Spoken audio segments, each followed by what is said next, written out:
ان الحمد للہ نحمده ونستعینه ونستغفره ونعوذ باللہ من شرور انفسنا ومن سیئات اعمالنا من يهده اللہ فلا مضل له ومن يضلل فلا هادی له واشهد ان لا الہ الا اللہ وحدہ لا شریک له واشهد ان محمدا عبده ورسوله اما بعد فان خیر الحدیث کتاب اللہ وخیر الہدی ہدی محمد صلی اللہ علیہ وآلہ وسلم وشر الامور محدثاتها وکل محدثۃ بدعہ وکل بدعۃ ضلالہ وکل ضلالۃ فی النار۔ اعوذ باللہ السمیع العلیم من الشیطان الرجیم من ہمزہ ونفخہ ونفثہ بسم اللہ الرحمن الرحیم رب اشرح لی صدری ویسر لی امری واحلل عقدۃ من لسانی یفقہوا قولی۔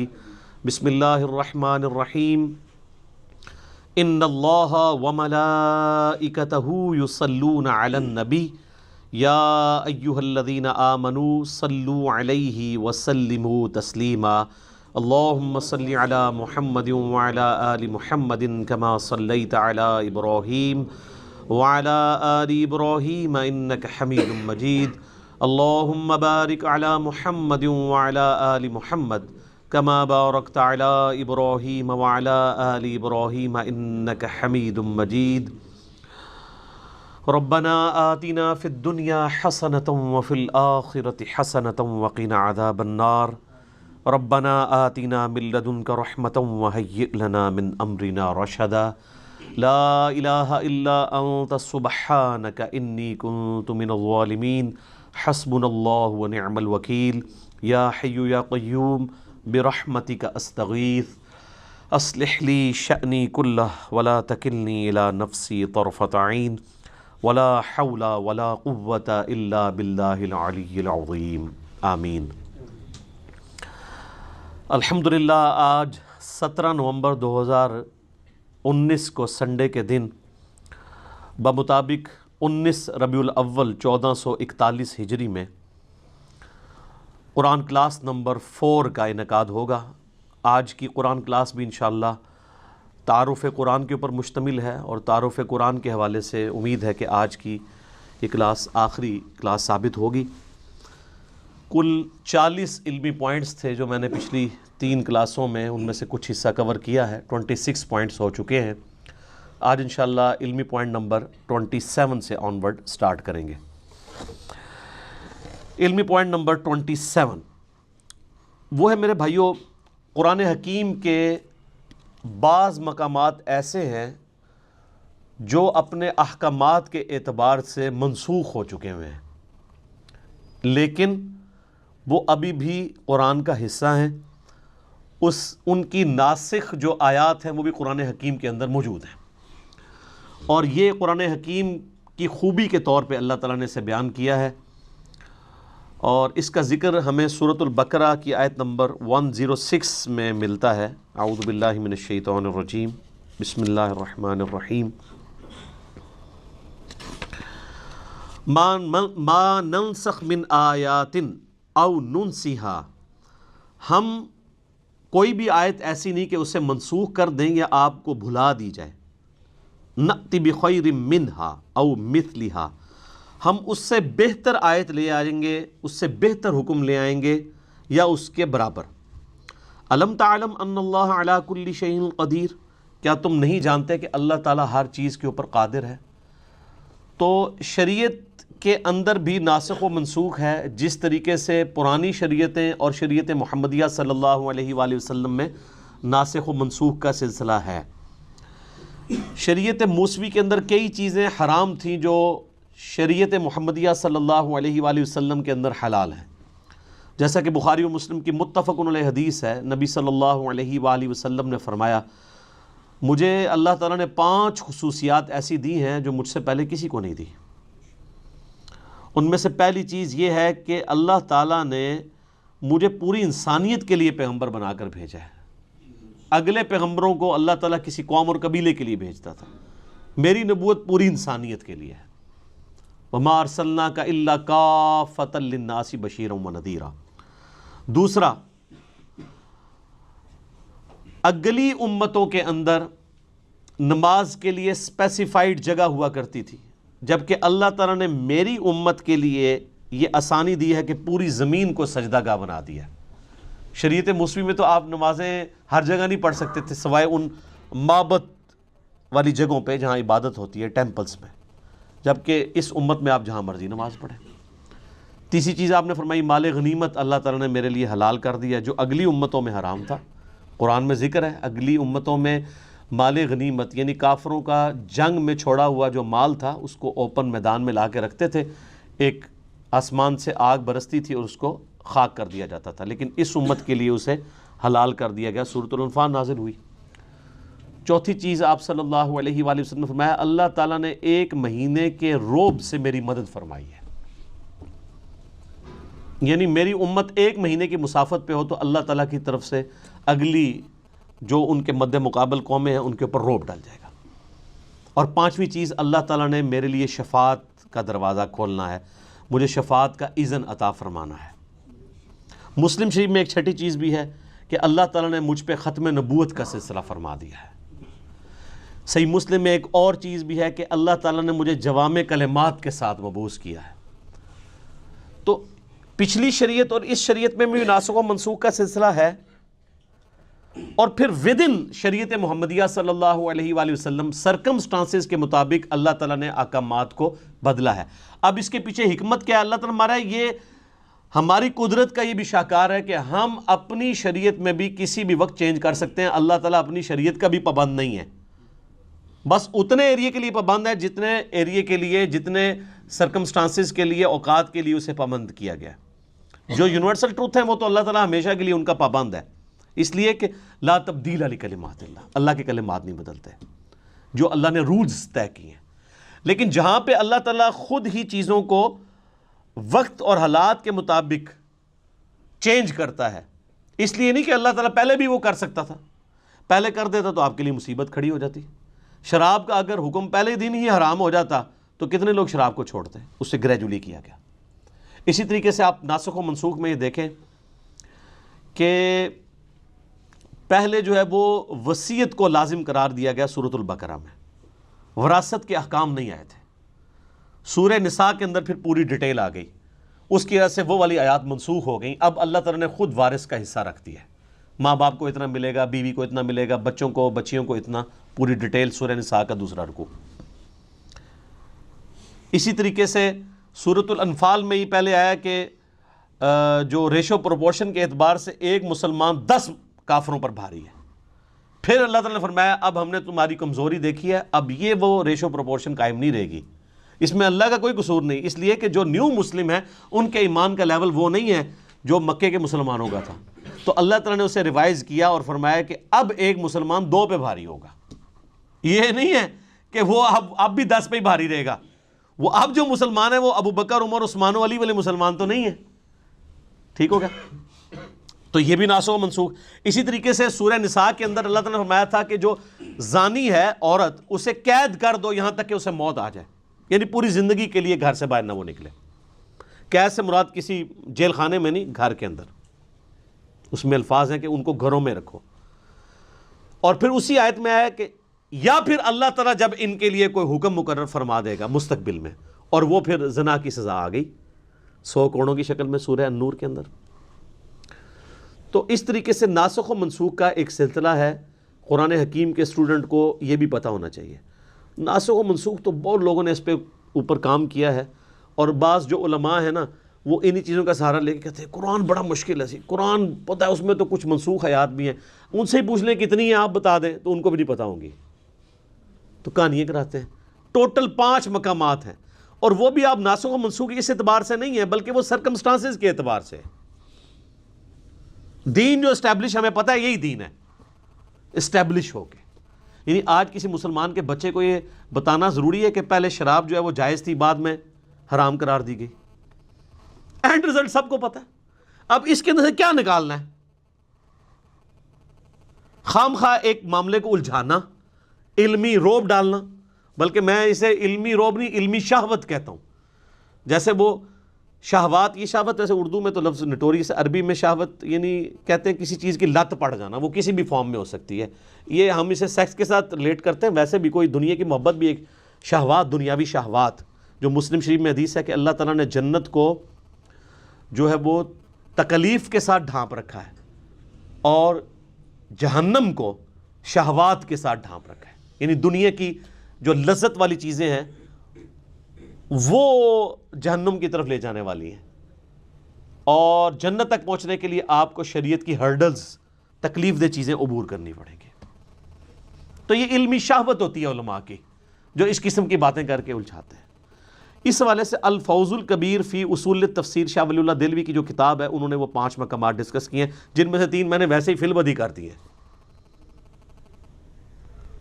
تو یہ چیز بھی اس حوالے سے کلیئر ہونی چاہیے. علمی پوائنٹ نمبر 28 وہ ہے میرے بھائیوں، قرآن حکیم کی کل جو 114 صورتیں ہیں جو میں نے شروع میں بتایا تھا، ان میں سے 113 صورتوں کا آغاز بسم اللہ الرحمن الرحیم سے ہوتا ہے، سوائے ایک صورت کے، اور وہ ہے سورہ التوبہ. اس کے آغاز میں بسم اللہ نہیں ہے، لیکن اوورال پورے قرآن میں 114 بسم اللہ پوری ہیں، کیونکہ سورہ نمل کے اندر آغاز میں بھی بسم اللہ آتی ہے، اور سورہ نمل میں ایز اے آیت بھی آتی ہے، اِنَّهُ مِن سُلَيْمَانَ وَإِنَّهُ بسم اللہ الرحمن الرحیم. جو ملکہ بلقیس کے پاس خط آتا ہے تو وہ کہتی ہے یہ کوئی معزز خط ہے اور یہ سلیمان کی جانب سے ہے، اور اس کا آغاز ہے بسم اللہ الرحمن الرحیم سے. تو وہ بسم اللہ اگر آپ جوڑ لیں تو 114 صورتیں ہیں قرآن کی، اور بسم اللہ بھی 114 ہی ہیں، لیکن 113 دفعہ صورتوں کے آغاز میں، اور ایک جو ہے وہ صورت بغیر بسم اللہ کے ہے، وہ سورہ التوبہ ہے، اور اس کی کمپنسیشن بھی سورہ نمل میں ایز اے آیت بھی ہے. سورہ توبہ کے سٹارٹ میں بسم اللہ نہ آنے کی کئی ایک حکمتیں لوگوں نے بیان کی ہیں. سب سے جو مضبوط رائے ہے وہ یہ ہے، چونکہ اس صورت میں اللہ تعالیٰ کے غضب کا کوڑا برسا مشرکین عرب کے اوپر، کیونکہ اس کا آغاز ہی بڑا جارحانہ ہے. برات، اعلان برات ہے. اللہ تعالیٰ نے بیزاری کا اظہار کر دیا اور اس کے رسول نے ان کافروں سے. یعنی وہ 23 سالہ جو دعوت کا دور تھا، جس میں دعوت، تبلیغ، دعوت، اور اچانک اب 23 سال کے بعد اللہ تعالیٰ کہہ رہے جی اب کوئی ذمہ داری نہیں ہے. 4 مہینے کا ٹائم ہے، یا تو یہ اسلام قبول کریں گے یا عرب کی سرزمین چھوڑ کے چلے جائیں گے، اور اگر عرب میں رہیں گے تو قتل کیے جائیں گے. عذاب استیصال ان کے اوپر آئے گا، کیونکہ اگلے نبیوں کے منکرین پہ بھی تو عذاب آتا تھا نا. قوم نوح پہ عذاب آیا نا سیلاب کی شکل میں، قوم لوط پر پتھروں کی شکل میں، قوم فرعون کو سمندر میں ڈبویا گیا. تو ہمارے نبی کے انکار کرنے پر بھی کافروں پر عذاب آنا تھا. 23 سال چھٹی دی کھلی. اس دفعہ سورہ توبہ میں آیا کہ اب عذاب کی یہ شکل ہوگی کہ مسلمانوں کی تلواریں ان پہ مسلط کی جائیں گی. اور سورہ توبہ کی آیت ہے 14 نمبر، اللہ تعالیٰ فرماتا ہے مسلمانوں اللہ تعالیٰ انہیں عذاب دے گا تمہاری تلواروں سے. تو نبی علیہ السلام کی کیس میں عذاب استیصال بجائے چنگھاڑ اور آسمان سے پتھر برسنے یا سمندر میں غرق کرنے کی بجائے تلوار کے ذریعے کافروں پر مسلط ہوا، جس کی پہلی قسط جو ہے وہ غزوہ بدر کی شکل میں آئی، اور آخری قسط جو ہے وہ مشرکین عرب پہ غزوہ حنین کی شکل میں آئی. تو یہ نبی علیہ السلام کی خصوصیت ہے. میرا اس پہ بھی لیکچر ہے، مسئلہ 85، قرآن اور قتال ہمارے نبی علیہ السلام کی 2 خصوصیات. ہمارے نبی علیہ السلام کا معجزہ بھی اگلے انبیاء سے مختلف ہے، یعنی وہ حصی معجزہ نہیں ہے دعوی نبوت والا، بلکہ قرآن ہے. اور عذاب استیصال بھی مختلف ہے، اللہ کی طرف سے نہیں ہے بلکہ قتال اور تلوار کے ذریعے مسلط ہوا. تو چونکہ اس کا ذکر تھا، اور یہی آج کل کافر بھی کوٹ کرتا ہے کہ قرآن میں دھمکی لکھی، اور دھمکی وہ ان لوگوں کے لیے، آج کے کافروں کے لیے نہیں ہے. وہ اللہ کا عذاب ہے ان پر کہ 23 سال کے بعد اب اسلام نہیں قبول کیا، تو وہ اللہ کا کرنا ہوا کہ اسلام قبول ہی کر لیے سب نے. اللہ تعالیٰ نے ان کے دل اسلام کے لیے کھول دیے. وقتی طور پہ تو ڈر کے کیا تو لقاء نے، اور اللہ نے بعد میں ایمان بھی پھر استقامت دے دی لوگوں کو. تو اس لیے سورہ توبہ میں چونکہ اللہ تعالیٰ کی جلالی صفت ڈومیننٹ ہے، غزوہ تبوک کے اعتبار سے ایون صحابہ کرام پہ بھی بڑی یعنی سخت گرفت کی گئی ہے ان صحابہ کے اوپر جنہوں نے سستی دکھائی. تو اس لیے اس کا آغاز بغیر بسم اللہ کے، اللہ کی رحمان اور رحیم کی صفت کے بغیر ہے. تو یہ 114 کا عدد پورا ہو جاتا ہے جب سورہ نمل میں وہ بسم اللہ کر دی جائے۔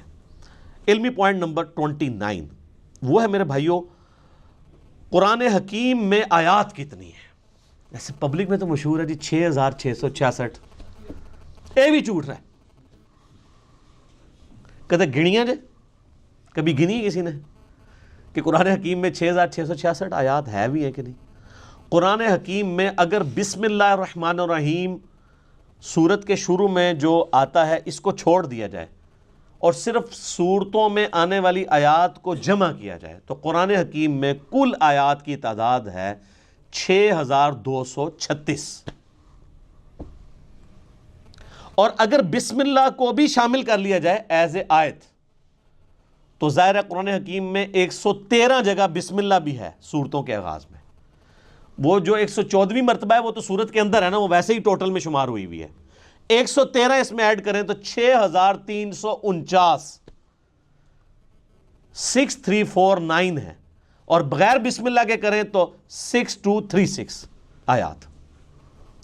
یہ 6666 پتہ نہیں کس نے مشہور کر دی ہوئی ہے۔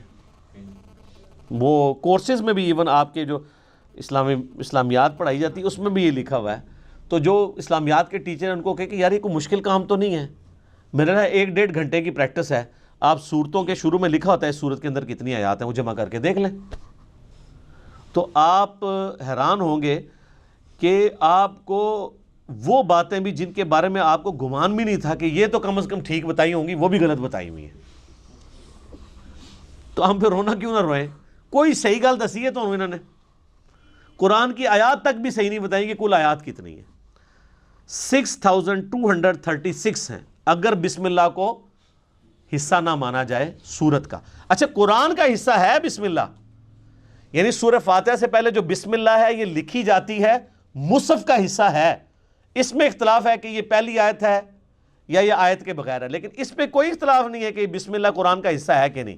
113 کی 13 بسم اللہ قرآن کا حصہ ہے، لیکن ایز اے آیت ہیں یا نہیں ہے اس کے بارے میں اختلاف ہے، اور اس اختلاف سے کوئی فرق نہیں پڑتا۔ اس کی وجہ یہ کہ مصحف تو پھر بھی بسم اللہ سے سٹارٹ ہوتا ہے اور والناس پہ ختم ہوتا ہے۔ ایون کوئی ایسے مقامات بھی قرآن حکیم میں ہیں جہاں پہ کوئی اکا دکا شاذ اقوال ملتے ہیں کہ یہ جو آیت ہے یہ ایک آیت نہیں، یہ 2 آیات ہیں، تو کوئی فرق نہیں پڑتا، اسے کوئی 2 بھی گن لے، مصحف میں جو کچھ لکھا ہے وہ تو اپنی جگہ موجود ہے نا، اس میں کوئی تبدیلی نہیں ہے۔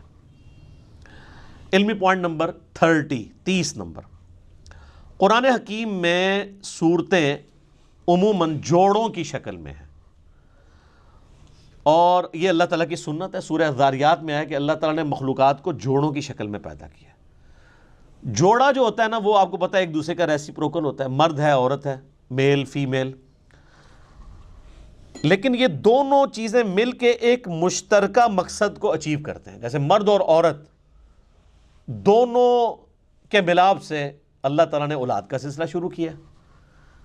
یہی جینڈرز والا ایشو جو ہے وہ جانوروں میں بھی ہے، ایون نباتات کے اندر بھی ہے، تو دونوں ایک دوسرے کے بغیر امپرفیکٹ ہیں، دونوں مل کے پرفیکٹ ہوتے ہیں۔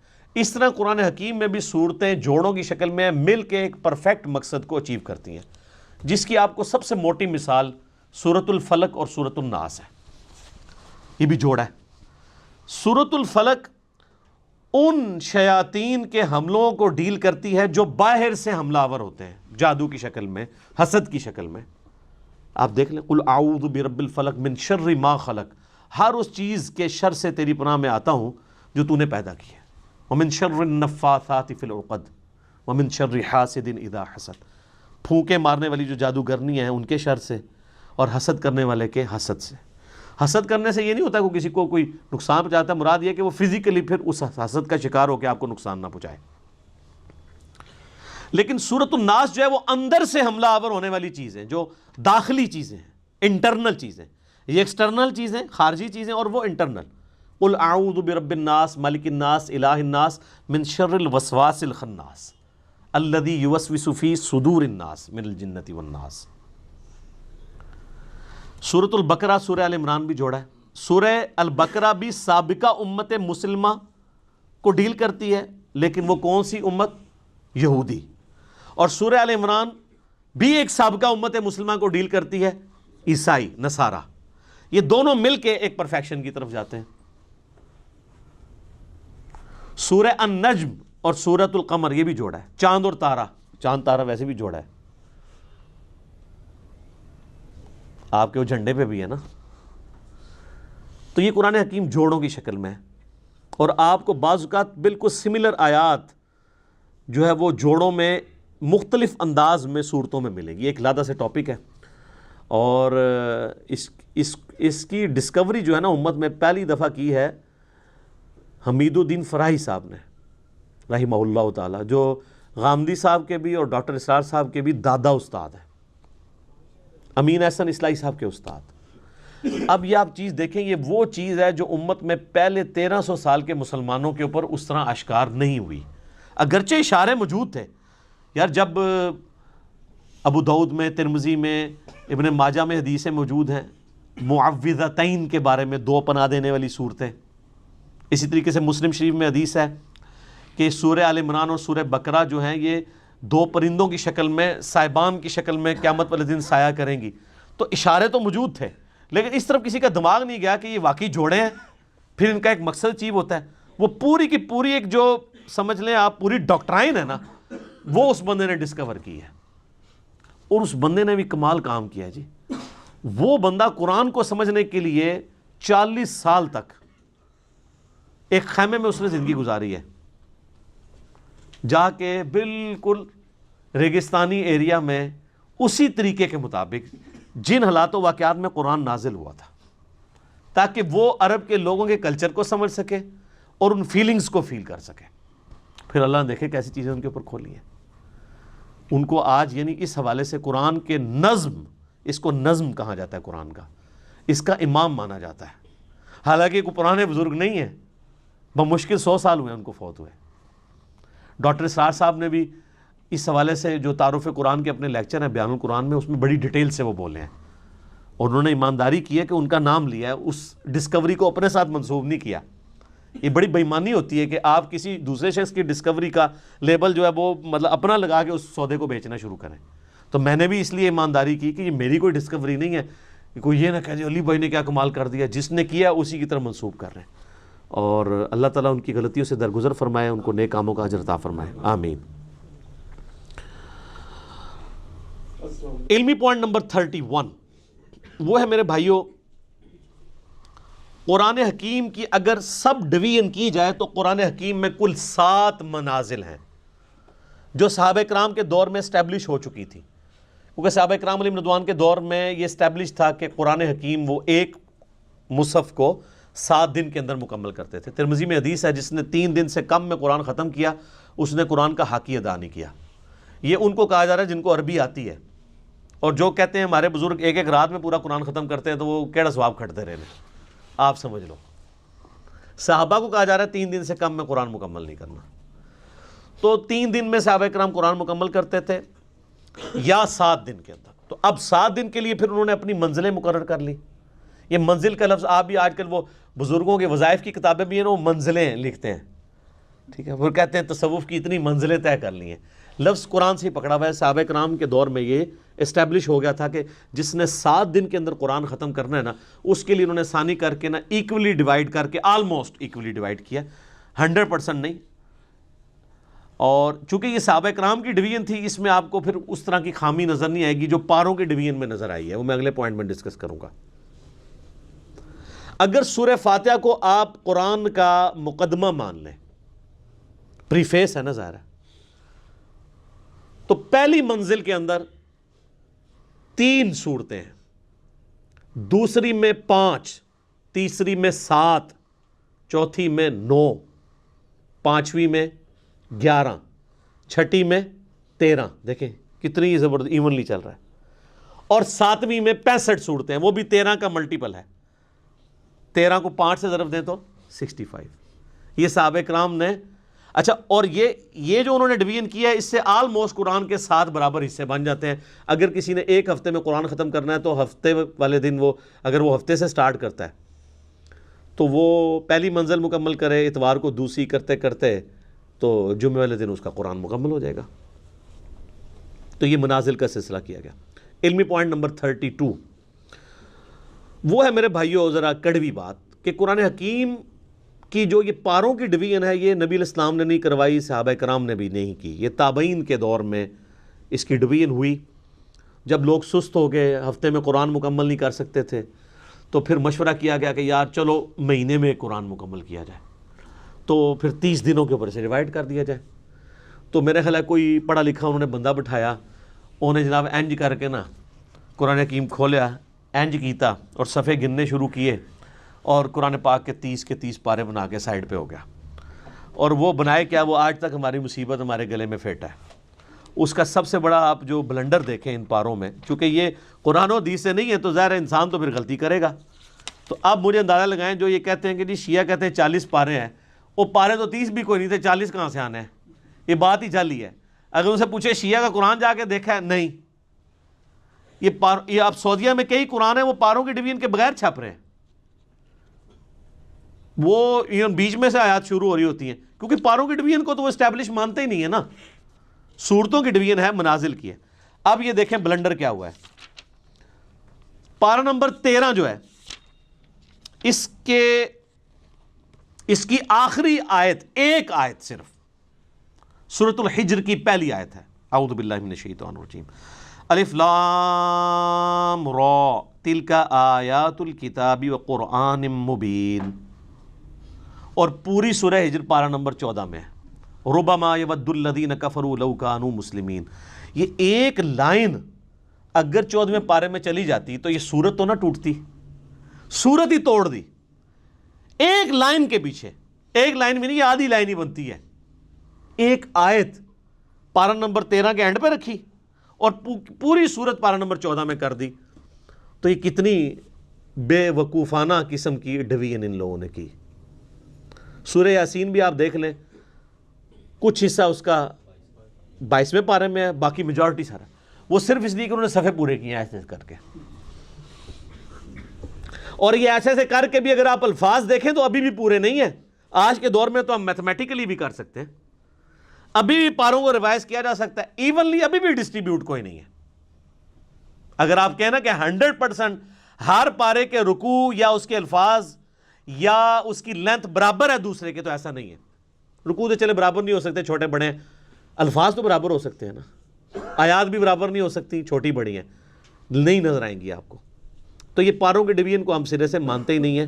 یہ پاروں کی ڈویژن تابعین کے دور میں مولویوں نے، حکمرانوں کی بنائی ہوئی ہے، اس کی کوئی حیثیت نہیں ہے۔ لیکن اب چونکہ یہ اسٹیبلش ہو چکی ہے اور لوگوں کے لیے مہینے میں قرآن ختم کرنا آسان ہے، اسے ہم بدعت بھی نہیں کہتے، یہ انتظامی معاملہ ہے۔ آپ اگر 3 مہینے میں قرآن ختم کرنا چاہتے ہیں تو آپ مزید ڈویژن کر لیں، آپ سال میں قرآن ختم کرنا چاہتے ہیں آپ مزید ڈویژن کر لیں، جتنی مرضی کریں، جس طرح کہ آپ دیکھیں رکوع کے کیس میں ہوئی ہے۔ وہی اگلا پوائنٹ ہے، علمی پوائنٹ نمبر 33۔ قرآن حکیم میں جو صورتوں کے اندر مضامین ہیں نا، ان مضامین کو ذہن میں رکھتے ہوئے ان کو رکوعوں میں ڈیوائیڈ کیا گیا ہے۔ یعنی ایک طرح کا مضمون ہے یا ایک طرح کا ایک واقعہ ہے جو کنکلوڈ ہو رہا ہے، تو اس کو پورے کو ایک رکوع میں رکھا گیا ہے۔ اور یہ کمال کی بات ہے کہ رکوع بھی اگرچہ بعد میں ڈیفائن ہوئے ہیں، صحابہ نے نہیں کیے، لیکن یہ کام جن لوگوں نے کیا ہے بڑی محنت سے کیا ہے، اور واقعی نظر اکا دکا مقامات پہ آپ اختلاف کر سکتے ہیں، ادروائز اگر آپ اوورال دیکھیں نا، جو رکوع ہے نا وہ اتنے پیارے خوبصورتی سے ڈیوائیڈ کیے گئے ہیں کہ پورے کے پورے مضمون ایک رکوع کے اندر کور ہوتا ہے، اور جیسے ہی اگلا رکوع شروع ہوتا ہے ایک نیا مضمون ہے۔ یہ داد دینی پڑے گی، جس طرح 30 پاروں میں انہوں نے جو بلنڈر کیا اس کو ہائی لائٹ کرنا ضروری ہے، یہ داد دینا بھی ضروری ہے کہ رکوعوں کی ترتیب بڑی زبردست لگائی ہے۔ اور اس میں انہوں نے دیکھیں خود مانا ہے کہ پاروں کی ترتیب غلط ہے، اس میں انہوں نے پاروں کا بھی خیال نہیں رکھا۔ ہونا تو چاہیے تھا کہ ایک پارہ ختم ہو رہا ہے تو رکوع بھی ختم ہو، ایسا نہیں ہے۔ آپ ذرا سورہ یاسین کا دوسرا رکوع دیکھیں، سورہ یاسین کا دوسرا رکوع جو ہے وہ پارہ نمبر 22 سے شروع ہوتا ہے، وَاضْرِبْ لَهُمْ مَثَلًا أَصْحَابَ الْقَرْيَةِ، یعنی جو بستی کے رہنے والے لوگ تھے جو حضرت عیسیٰ علیہ السلام کے بھیجے ہوئے فرستادے تھے، ان کا ذکر اللہ تعالیٰ نے کیا۔ تو اب ان کا ذکر شروع ہوا پارہ نمبر 22 میں آیت نمبر 13 سے، لیکن یہ سورت ختم ہوتی ہے نا یہ جو پارہ ختم ہوتا ہے اتبعوا من لا يسألكم اجرا وهم مهتدون، لیکن یہاں پہ وہ واقعہ مکمل نہیں ہوتا کہ حضرت عیسیٰ نے جو 2 اپنے صحابی یا 2 پیغمبر سب پیغمبر بھیجے دعوت کے لیے کسی بستی میں، تو ان کے ساتھ ہوا کیا. تو اس لیے رکوع ختم نہیں ہوتا، رکوع آگے بھی چلتا ہے، اس کا دوسرا رکوع وما لی لا اعبد الذی فطرنی والیہ ترجعون. اب پارہ 23 شروع ہو گیا ہے، لیکن رکوع وہی والا چل رہا ہے دوسرا. کرتے کرتے جب تک یہ کنکلوڈ نہیں ہو گیا نا پورا واقعہ، اس وقت تک وہ رکوع ختم نہیں ہوا، جا کے وہ ختم ہوا ہے آیت نمبر 32 میں. تو رکوع میں مضامین کا خیال رکھا گیا، اور پورے قرآن میں ٹوٹل جو رکوع ہیں وہ ہیں 558 558. اور سجدوں کو بھی اسی میں ڈسکس کر لیں. قرآن حکیم میں 15 مقامات ایسے ہیں جن میں سجدے بھی ہیں، وہ آیات سجدہ ہیں. نبی علیہ السلام کی سنت ہے وہاں پہ سجدہ کرنا، واجب نہیں ہے، کیونکہ بخاری میں حدیث موجود ہے کہ نبی علیہ السلام نے کئی دفعہ وہ آیات تلاوت کی اور سجدہ نہیں کیا، اور حضرت عمر نے بھی نہیں کیا. صحیح بخاری میں حضرت عمر نہ کر کے بتاتے تھے کہ ہم اس لیے نہیں کر رہے تاکہ تمہیں پتہ چلے کہ یہ واجب نہیں ہے. جو ہماری بوڑھی عورتیں بیچارے سجدے سنبھال کے بیٹھی ہوتی ہیں، میں انے سجدے کڈنے نے، کیونکہ وہ واجب قرار دے دیا گیا اسے. اگر کوئی نہیں کرتا کوئی، اور اس کے لیے ماتھا ٹیکنا بھی ضروری نہیں ہے. بخاری میں حدیث ہے صحابہ کرام جب سفر میں قرآن پڑھ رہے ہوتے تھے، اونٹ پہ بیٹھے ہوتے تھے، جیسے ہی آیت سجدہ آتی تھی یوں کر دیتے تھے ٹو باؤ ڈاؤن، بس ایسے جھکا لیا. یہاں پہ بھی جب آیات سجدہ آتی ہیں، 9 سال میں ہم نے قرآن مکمل کیا ہے تو کبھی نیچے اتر کے نہیں کیا، ہمیشہ میں یہیں پہ یوں کرتا ہوں، باقی لوگ بھی بیٹھے بیٹھے کر لیتے ہیں. بس ڈاکٹر صاحب بیچارے اٹھتے تھے، سیٹ سے اٹھتے تھے، نیچے جاتے تھے، ویڈیو کیمرہ روکتے تھے، چونکہ وہ حنفیت کو فالو کر رہے تھے، اس لیے ان کو پتہ نہیں تھا کہ یہ تو ہے ہی نہیں وہ چیز جس کے اوپر اتنی بڑی مصیبت کھڑی کی گئی ہے، اور اس سے بڑی مصیبت کہ جی وضو ہونا بھی ضروری ہے. تو اس میں میرا کلپ بھی تھا کہ اب پاکستانی ٹیم کے نکاح ٹوٹ چکے ہیں، کیونکہ حنفیوں کے نزدیک اگر آپ بغیر وضو کے سجدہ کریں گے تو یہ اللہ کی توہین ہے، اور اللہ کی توہین کفر ہے، اور کفر سے نکاح بھی ٹوٹ جائے گا، بیعت بھی ٹوٹ جائے گی. تو فقہ حنفی کے مطابق پاکستانی ٹیم کے جیتنے کے اوپر اور سینچریاں مارنے پہ جتنے وہ سجدہ شکر ہیں وہ سارے بغیر وضو کے ہیں، وہ سب کے نکاح ٹوٹ چکے ہیں. لیکن پریشان نہیں ہونا کہ علمی کتابی ہو جائیں اور بخاری مسلم کو فالو کریں پھر کوئی نہیں ٹوٹیں گے. اب یہ نہ ہو کہ اس مسئلے میں فالو کریں اور باقی نماز جو ہے وہ آپ حنفی طریقے پہ ہی پڑھتے رہیں، نماز بھی کتاب و سنت کے طریقے پہ پڑھیں. تو یہ 15 سجدے ہیں، 14 کے اوپر تو سارے متفق ہیں. میں نے اس کے اوپر پورا ایک لیکچر دیا ہے، مسئلہ نمبر 119 وہ 15 کے 15 سجدے بتائے ہیں کون سے ہیں، پھر ان کے اوپر پوری انٹلیکچوئل ڈسکشن کی ہے 8 حدیث کی روشنی میں. اور اس میں نے بتایا تھا کہ سورہ حج کی یہ خصوصیت ہے کہ اس میں 2 سجدے ہیں، ایک بالکل اینڈ پہ جا کے آتا ہے جس کے اوپر نہ قرآن حکیم میں لکھا ہوتا ہے سجدہ، تو لکھا ہوتا ہے ان دا شافعی. ٹھیک ہے، یہ شافعی سجدہ ہے، جیسے سنی درود، شیعہ درود. ٹھیک ہے، ایک سنی بکرا، شیعہ بکرا، سنی مچھلی، شیعہ مچھلی. ہاں، قربانی کے دنوں میں چونکہ شیعہ جو ہے وہ خسی جانور کی قربانی کے قائل نہیں ہے، تو وہ ان کے جو نان خسی جانور ہیں وہ شیعہ منڈی میں بکتے ہیں. اور مچھلی میں بھی اسی طرح ان کا اختلاف ہے کہ جو چھلکوں والی مچھلی ہے وہ کھائی جائے گی، جو بالکل پلین ہوتی ہے وہ نہیں کھائی جائے گی. تو اس طرح قرآن کے سجدے بھی جو ہے نا وہ فرقہ واریت کی نظر ہوئے. تو وہ امام شافعی، ہم پہلے یہ پوچھتے ہیں کہ امام شافعی پہ کوئی وحی نازل ہوئی تھی؟ امام شافعی سے پہلے جو 200 سال کے مسلمان ہیں ان کے نزدیک سورہ حج کا سجدہ ہے تھا یا نہیں تھا؟ ایک سمپل سوال ہے. امام شافعی تو پیدا ہوئے ہیں 150 ہجری میں، فوت ہوئے ہیں 204 ہجری میں. امام شافعی کی پیدائش سے پہلے 150 سال کے جو مسلمان ہیں وہ کیا سجدہ کرتے تھے؟ وہ آپ حدیثیں اٹھا کے دیکھ لیں، جامع ترمذی میں، ابو داؤد میں، مسند احمد میں، کہ سورہ حج کی فوقیت ہے 2 سجدوں کی وجہ سے. تو احادیث میں تو 15 ہی سجدے تھے. اور امام شافعی کا موقف یہ ٹھیک ہے، یہ امام شافعی کا سجدہ نہیں ہے، یہ احادیث کا سجدہ. اور حدیثیں تو امام شافعی کے ابا اور دادا اور پردادا کی بھی پیدائش سے پہلے کی ہیں. تو سورہ حج میں 2 سجدے، وہ بلکہ وہ بیان القرآن میں جب ڈاکٹر اسرار صاحب یہاں ان آیات پہ پہنچے نا تو نیچے سے کسی نے واد ہی سجدہ ہے، انہوں نے کہا نہیں امام شافعی اللہ سجدہ ہے. ٹھیک ہے، لیکن وقت کے ساتھ انہوں نے لرن کیا ہے، مطلب وہ سیکھ گئے تھے کئی چیزیں. میری جو ان سے ملاقات ان کی وفات سے آلموسٹ 2 سال پہلے ہوئی، 14 اپریل 2010 کو وہ فوت ہوئے نا، تو میری 2008 کے اندر ملاقات ہوئی. میں ان کے جنازے میں بھی شریک رہا. تو انہوں نے ان کیمرہ مجھ سے بہت ساری باتیں کی تھی، آن کیمرہ نہیں، ان کیمرہ. میں کیمرہ لے گیا تھا، میں نے کہا سر میں نے آپ کی باتیں ریکارڈ کرنی ہے یادگار کے طور پہ. تو انہوں نے کہا پھر میں تو کھل کے بات نہیں کروں گا، اب آپ نے کھل کے بات سننی ہے یا ریکارڈنگ کرنی؟ میں کہا جی ستیہ ناس ریکارڈنگ دا، میں نے ڈائریکٹ کرو۔ تو اس میں انہوں نے کئی ایک باتیں کی اس حوالے سے، جس سے مجھے یہ پتہ چلا کہ ان کو آخری عمر میں کئی ایک باتیں کلیئر ہو چکی تھی جو ان کو اپنی زندگی میں، جن کے اوپر وہ چیزوں کے اوپر چلتے رہے، جس میں انہوں نے ٹاپ آف دا لسٹ یہ بات کی تھی کہ نماز کا طریقہ وہی ہے جس طریقے سے اہل حدیث نماز پڑھتے ہیں، یہ انفیوں کا طریقہ ٹھیک نہیں ہے۔ لیکن خود وہ رفع الیدین سے نماز پڑھتے بھی تھے، نہیں بھی پڑھتے تھے، لیکن موقف ان کا یہ تھا۔ ان کی ایک ہی ویڈیو ریکارڈڈ ہے، یوٹیوب پہ رکھی ہے، جس میں انہوں نے سورہ حشر کی آخری 3 آیات کے ساتھ نماز پڑھائی ہے، مغرب کی غالباً یا عشاء کی، وہ رفع الیدین سے ہی پڑھی ہے انہوں نے۔ میرے ساتھ کھڑے ہو کر انہوں نے 3 نمازیں پڑھی ہیں، تو جمعے کی، عصر کی اور مغرب کی، مئی 2008 میں۔ تو انہوں نے سنت کے مطابق نماز پڑھی، رکوع میں جاتے وقت، رکوع سے اٹھتے وقت رفع الیدین کیا، الحمدللہ۔ علمی پوائنٹ نمبر 34 وہ ہے میرے بھائیوں، قرآن حکیم فلسفے یا سائنس کی کتاب نہیں ہے، بلکہ یہ کتاب ہے ہدایت انسانی کی۔ اگرچہ اس میں سائنٹیفک فیکٹ سے ریلیٹڈ 1000 سے زیادہ آیات ہیں، لیکن ان فزیکل فینامنا آف نیچر یا التذکیر بآلاء اللہ کے ذریعے اللہ کا تعارف کروایا گیا ہے، مقصد سائنٹیفک فیکٹس بیان کرنا نہیں ہے۔ تو قرآن ایک لٹریچر کی بک ہے، اور اس لٹریچر کی بک کا مقصد بھی انسانی ہدایت ہے۔ اگرچہ اس میں کئی ایک مضامین ڈسکس ہوئے ہیں، کئی ایک ٹاپکس ڈسکس ہوئے ہیں، لیکن مرکزی چیز التذکیر ہے۔ وَأُوحِيَ إِلَيَّ هَذَا الْقُرْآنُ لِأُنذِرَكُم بِهِ وَمَن بَلَغَ۔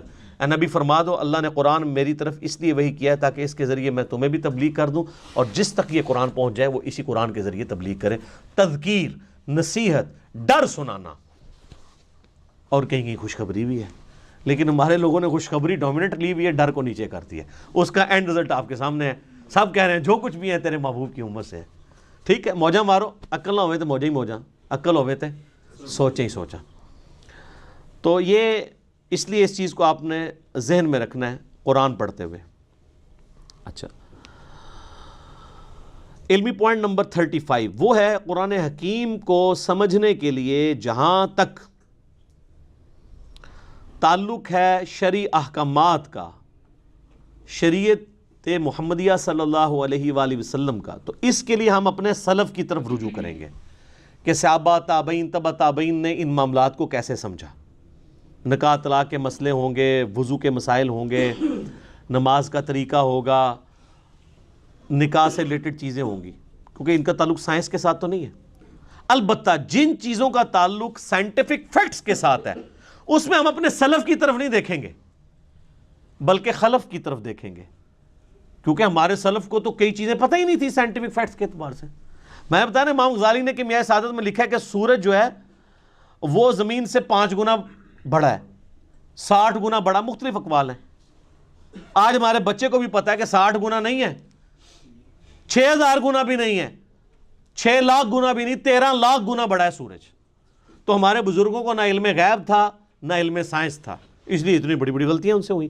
تو سائنٹیفک فیکٹس کے لیے آپ پریزنٹ دور میں دیکھیں گے، ایمبریولوجی سے ریلیٹڈ آیات ہوں، جیولوجی سے ریلیٹڈ آیات ہوں، اسٹرونومی سے ریلیٹڈ آیات ہوں، اس میں سلف کی رٹ نہیں لگائیں گے کہ سلف نے لکھ دیا ہے، ٹھیک ہے؟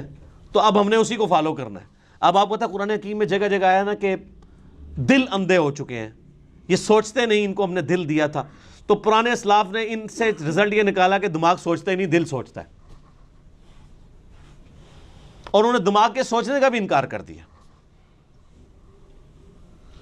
وہ تو پھر آج ہمیں سائنس بتا رہی ہے کہ دل بھی سوچتا ہے، دماغ بھی سوچتا ہے۔ اس کے اوپر میرا کلپ ہے، انسٹرومنٹ آف انٹلیکٹ، وہ دماغ ہے یا دل، وہ آپ دیکھ لیں، دونوں سوچتے ہیں۔ لیکن قرآن حکیم میں چونکہ ذکر بار بار آیا دل کا، تو انہوں نے کہا دماغ سوچتا ہی نہیں ہے۔ اب اس میں ہم سلف کی بات نہیں مانیں گے، خلف کی بات مانیں گے، جنہوں نے سائنٹیفکلی چیزوں کو لرن کیا۔ اور قرآن میں صرف دل کا ذکر نہیں ہے، افئدہ کا لفظ بھی آیا ہے، وہ دماغ کی طرف بھی جا سکتا ہے۔ سینٹر، عقل کا ذکر آیا ہے۔ اب وہ عقل کے لیے ضروری نہیں کہ وہ دل ہی ہو، دل بھی سوچتا ہے۔ یہ بھی علیحدہ بات ہے کہ یہ بھی اب ریسنٹ ڈسکوری ہے، یوٹیوب پہ اس کے حوالے سے ویڈیوز بھی موجود ہیں۔ پہلے لوگ دل کے سوچنے کو نہیں مانتے تھے، چونکہ قرآن لٹریچر کی بک ہے اس لیے قرآن دل کا ذکر ڈومینیٹ کرتی ہے. ایک سائنٹسٹ ہے جس کو پتہ ہے کہ دماغ سوچتا ہے، وہ کبھی نہیں کہے گا کہ آج میرا دماغ کر رہا ہے کہ میں بریانی کھاؤں، وہ بھی کہے گا میرا دل کر رہا ہے آج بریانی کھاؤں، کیونکہ لٹریچر کی زبان میں دل کا لفظ ہی بولا جاتا ہے. تو قرآن حکیم کا سٹائل لٹریچر کا سٹائل ہے.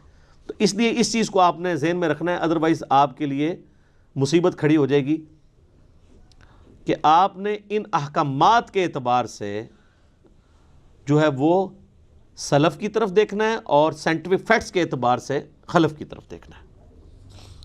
اور اس میں یہ بھی یاد رکھیے گا کہ قرآن حکیم میں کامیابی انہی لوگوں کے لیے ہے کہ قرآن پہ عمل بھی کریں. یہ سلف خلف کی بحث میں خالی نہ وہ پڑھے رہیں کہ جی اس آیت کی تشریح یہ ہے، اس کی یہ ہے، اور لوگ یہ وہی چیز ہے جسے میں علمی شہوت کہتا ہوں. یہ علمی شہوت ہے، صرف اس پہ عمل بھی کرنا ہے. عمل کیے بغیر اس کی پریکٹیکل برکات حاصل نہیں ہوگی. صحیح مسلم میں حدیث ہے نا، حضرت عمر کہتے ہیں کہ نبی علیہ السلام فرمایا اللہ تعالیٰ اس کتاب کی وجہ سے قوموں کو عروج دے گا اور قوموں کو زوال بھی دے گا.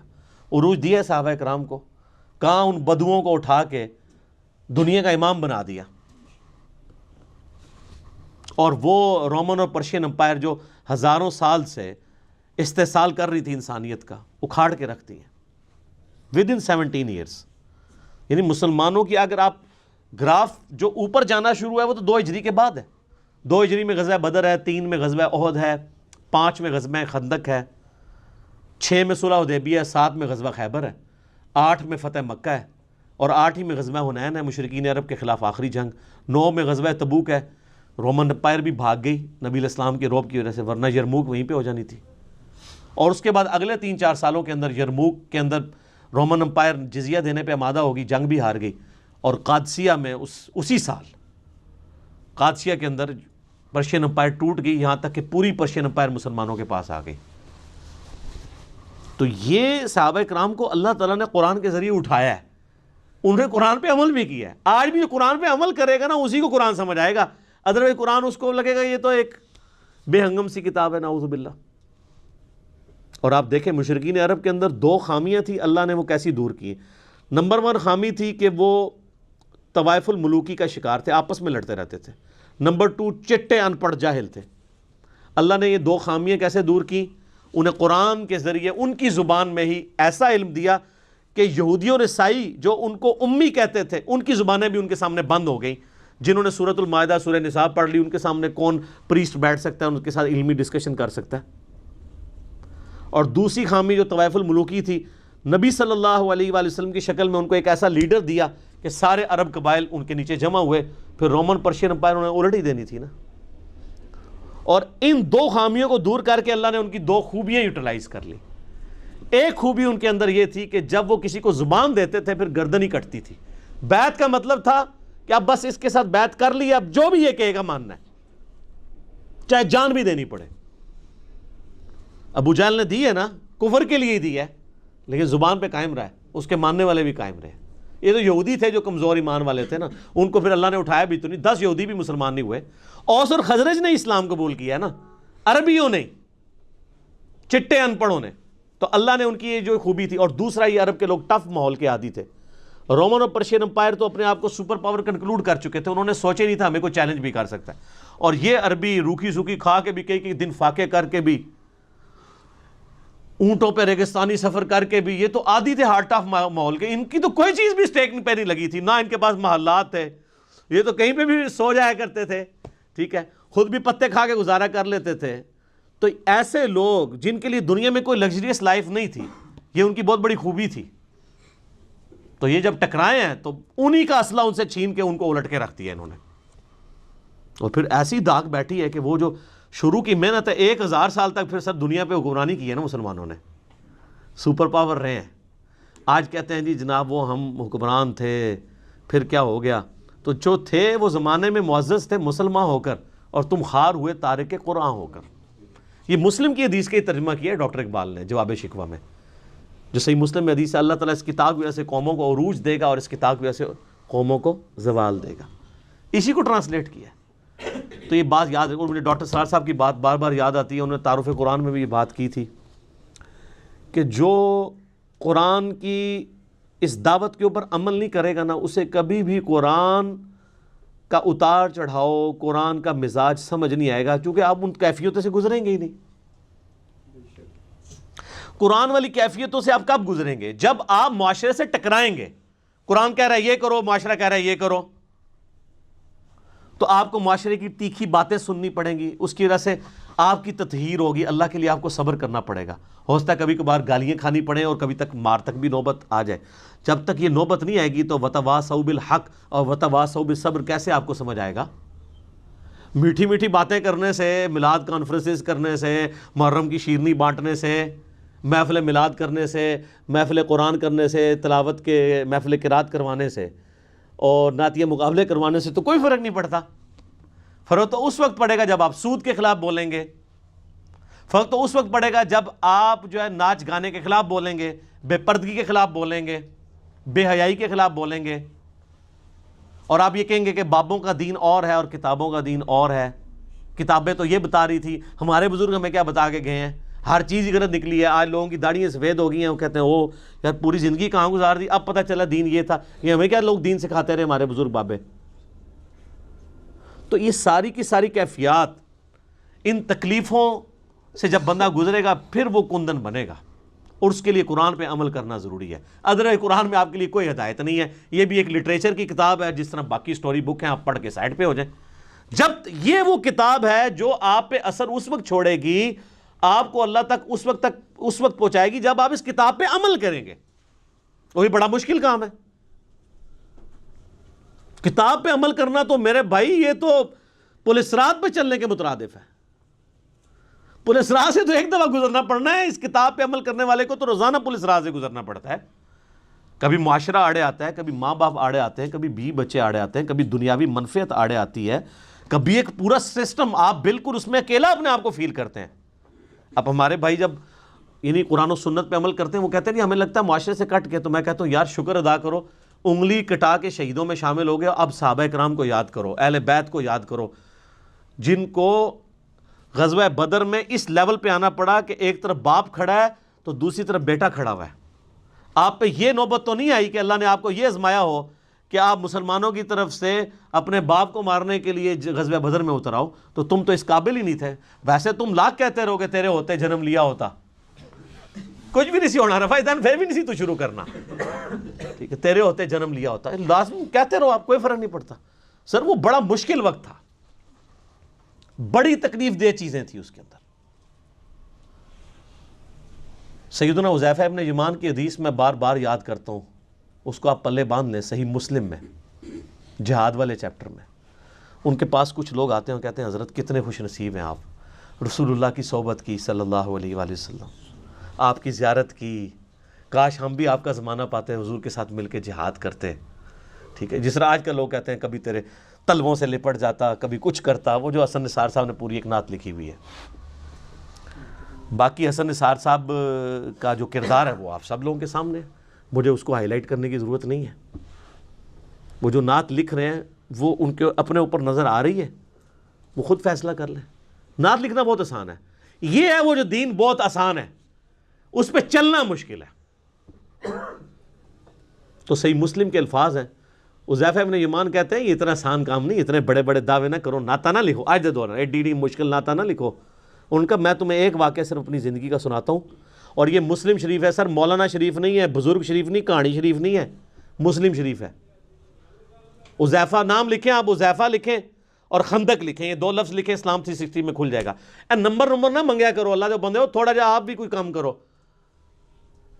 5ویں کلاس کے بچے کو اسلام 360 دے دینا، 5 منٹ بعد میں اس کو کہوں گا وہ حدیث ڈھونڈ دے گا، ایڈے وڈے ٹگے نہیں۔ آپ یونیک لفظ لکھیں، میں بول رہا ہوں حذیفہ ابن یمان غزوہ خندق کا موقع، آپ حذیفہ لکھیں، خندق لکھیں، تو اسلام 360 حافظہ اللہ تعالیٰ آپ کو حدیث کھول دے گا۔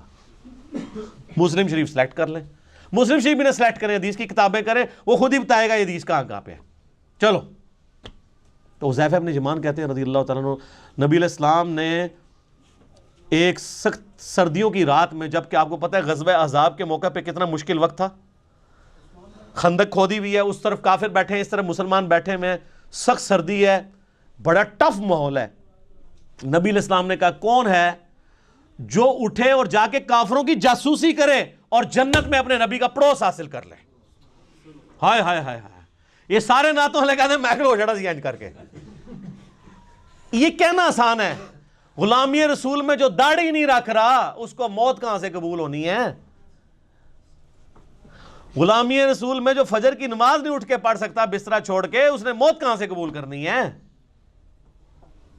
حضرت حذیفہ ابن یمان کہتے ہیں کہ اتنی بڑی بشارت سن کے بھی کوئی ایک صحابی بھی نہیں تھا جو کھڑا ہو, اس لیے کہ سخت سردی کی رات تھی, لوگ چاہتے تھے کسی اور کی ڈیوٹی لگ جائے.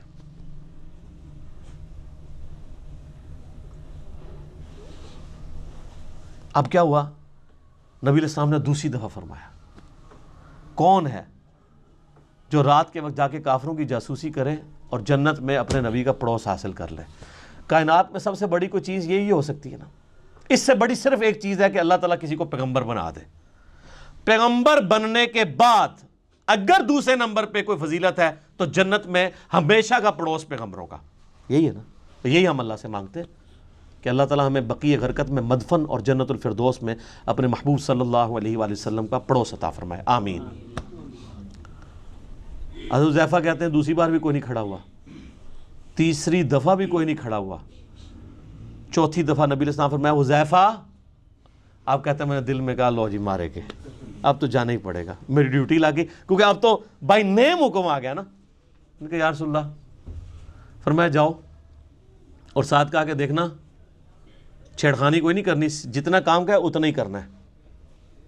کہتے ہیں میں اٹھا, اب سوچ رہا تھا سخت سردی ہیں ریگستان کی, باہر جا کے کیا بنے گا میرا.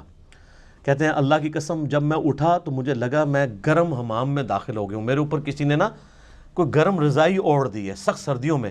اور کہتے ہیں میں اسی طرح باہر گیا پھرتا رہا, ٹھنڈ ختم ہی ہو گئی.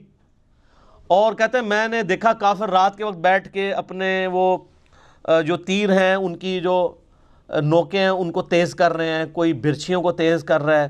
اور کہتے ہیں میں نے ابو سفیان کو بھی دیکھا, اور میں ایک تیر چلاتا اس کا کام تمام کر سکتا تھا رات کے وقت, وہ میرے نشانے پہ تھا, اس کو تو نظر بھی نہیں آ رہا تھا کہ میں اس کے پاس پہنچ چکا ہوں. لیکن پھر مجھے نبی علیہ السلام کی نصیحت یاد آئی کہ دیکھیں کوئی کام نواں نہ کھول نہیں ہوتے پنڈورا باکس, تو مجھے حضور کی بات یاد آئی تو میں پھر پیچھے ہو گیا. یعنی میں اس لیول کو کراس نہیں کیا, ایفیشنسی جھاڑنے کی کوشش نہیں کی, حتیٰ کہ میں نے سب کچھ گنا کتنے لوگ ہیں یہ کر کے واپس آیا. کہتے ہیں جیسے ہی میں نبی علیہ السلام کی مجلس میں داخل ہوا تو وہ جو گرم حمام والا اثر تھا ختم ہو گیا اور مجھے سخت ٹھنڈ لگنا شروع ہو گئی. تو نبی علیہ السلام نے اپنی مبارک چادر میرے اوپر اڑا دی. یہ یعنی معجزہ ظاہر ہوا نبی علیہ السلام کا, یہ صحیح مسلم میں. لیکن اس میں سبحان اللہ کے ساتھ بہت چیزیں جو ہے استغفر اللہ اور انا للہ بھی یعنی جڑی ہوئی ہیں. وہ جو انور مقصود صاحب نے وہ کالم لکھا ہے نا کہ تبدیلی کا سفر ایاک نعبد و ایاک نستعین سے شروع ہوا, ان اللہ مع الصابرین سے ہوتا ہوا انا للہ و انا الیہ راجعون پہ ختم ہوا. تو یہ آپ کا سفر بھی یہ صرف سبحان اللہ تک نہ رہے میرے بھائی, بہت تلخ چیزیں اس کے ساتھ جڑی ہوئی ہیں. کہ دعوے کرنا بہت آسان ہے, پریکٹیکلی دین کے اوپر چلنا بہت مشکل کام ہے. تو قرآن حکیم سے ہدایت ان لوگوں کے لیے ہے کہ جو قرآن کو فالو کریں گے. صرف مطلب دعوے کر لینے سے کچھ بھی نہیں ہونا. تو یہ اس پوائنٹ میں ڈسکس کرنا ضروری تھا. باقی پریکٹیکلی اگر آپ نے نبی علیہ السلام کی انقلابی دعوت کو ویڈیو کی شکل میں دیکھنا ہو تو قطر والوں نے 30 اقساط کے اوپر ایک ڈرامہ سیریل بنائی ہے عمر سیریز کے نام سے, جو انگلش میں تو سب ٹائٹل کے ساتھ آ چکی ہے اور اردو میں بھی اب انڈینز نے ڈبنگ کر دی ہے اس کی. ہمارے واٹس ایپ گروپ میں رابطہ کریں, چونکہ یوٹیوب کے اوپر وہ کاپی رائٹس کا ایشو ہے, وہ اپلوڈ نہیں ہو سکتی. فیس بک کے اوپر ہمارے بھائیوں نے اپلوڈ کی ہوئی ہے, منگوا بھی سکتے ہیں. اور اوریجنلی تو وہ عربی میں بنی ہے اور اس کا ٹیسٹ بھی عربی کے اندر ہے, تو اس میں آپ کو عربیوں کی عادتوں کا بھی پتہ چلے گا. انہوں نے پیورلی عرب کا کلچر فلمایا ہے کہ عرب کے لوگ آپس میں کس طرح گفتگو کرتے ہیں. یہاں آپ نے وہ کلچر دیکھنا ہے, پٹھانوں کو دیکھیں, سیم آلموسٹ وہی ریزیمبلنس آپ کو نظر آئے گی. وہ آپس میں بات کرتے ہوئے لگتا ہے لڑ رہے ہوتے ہیں, عربی بھی اسی طرح ہی لڑ رہے ہوتے ہیں گفتگو کر عام نارمل انداز میں بھی. پھر بات بات پہ محاورے بڑے سخت قسم کے, وہی ہے تیری ماں مر جائے. تو یہ وہ محاورے جو صحابہ کرام بھی استعمال کر لیتے تھے, اس لیے کہ وہ عرب کلچر کا حصہ تھے. یہ جو تارج بھی صاحب جن صحابہ اور اہل بیت کا تعارف کرواتے ہیں نا, یہ نبی علیہ السلام کے صحابہ اور اہل بیت اس طرح کے نہیں تھے. یہ ماڈرن اردو لینگویج کہ صحابہ اور تابعین اور تبع تابعین بنتے ہیں. عرب کا کلچر بالکل ڈیفرنٹ تھا. وہ بڑے ذرا ان کے مزاج میں ریگستانی ماحول کے تھے نا، تو وہ ان کے مزاج میں سختی موجود تھی گفتگو کرنے پہ. تو وہ میٹھی میٹھی باتیں کر کے، تو میرے بھائی رومن اور پرشین امپائر تو نہیں تھی انہوں نے الٹنی نا. یہ میٹھی باتوں سے الٹی جاتی ہے.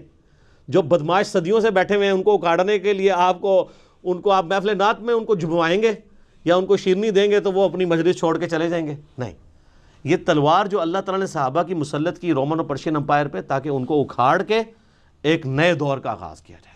اسی پہ وہ وحید الدین خان صاحب کی کتاب ہے نا، اسلام دور جدید کا خالق ہے. یہ آج جو فریڈم آف ایکسپریشن آپ کو نظر آ رہی ہے، یہ اسلام کی برکت سے ہے. اسلام سے پہلے تو بادشاہ کا دین ہی رعایا کا دین ہوتا تھا.